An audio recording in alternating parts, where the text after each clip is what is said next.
sa ngníomhrin ar haon tú isteach bíonn tú fuair agus bíonn tú cinál arála tain cifa gur thucrama ar a seo dhéanana chorabh.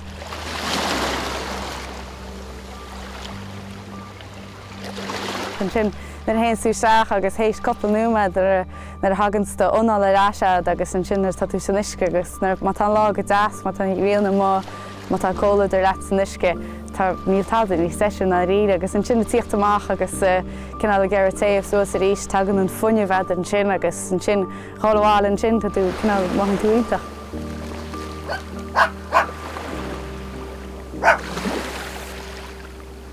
An tuisce fórsin ar do chorp tá sé aontach nar bhín sucha second catam sa bhfarraige ní bhíon me géireacht amachiste agus an fuacht a éiríonn is fuacht maithe.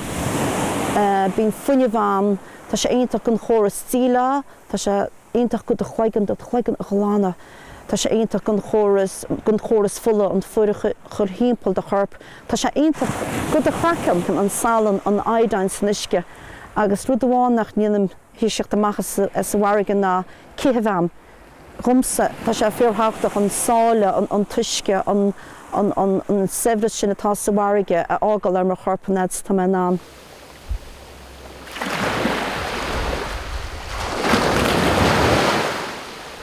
Bhín gúnaí a snámh snáirge rin tabhra agus a chu ré COVID an áréide sin an nuair a thosa sin ar thosa me snámh agus cinál thosa mu saoire agus lean mu airing a héana agus mháama thosa mu a tíoch le chéile le grúpa mrá eile ón cheantar le tíocht amach agus le rud an tíana leis lá agus cinál bolla le chéile a Ghaeltachta bh agus rud an tíana.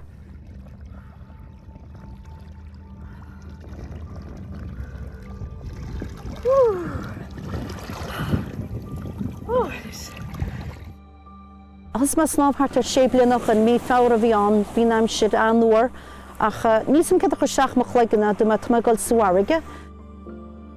An chéad láchfu me seach ar me gur rud cin difriúil faoi an áraige a bheith snámh sa níomhrann go hanna bliana.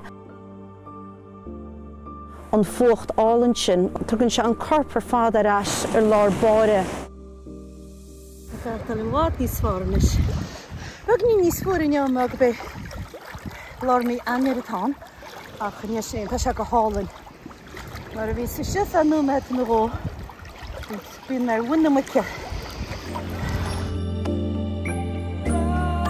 Tá me hapa gur chuidir se go mór le daoine le linn an pandéime gur thosa daoine snámh, de cinn daoine híos cos Fharraige dí sé seach a snámh cholís grúpa go háirid mrá amach na blianta mar sin faoi deara agus tá gur go leor daoine a dhéanana le haon cúladar agus an aclacht freisin agus just faoi sibh ó bhúirt sa télas dói agus tú go leor daoine leis flasc té agus capre agus rud tharbh simplí ach rud a chu bhaim go mór ar roioine gur daoine ag teach le chéile ag go bhfarraige. Ar eis ar an nádúr agus is ar an nádúr is fearr a bhíonsmuid, tu na nádúr amach maithas an in lug sílam.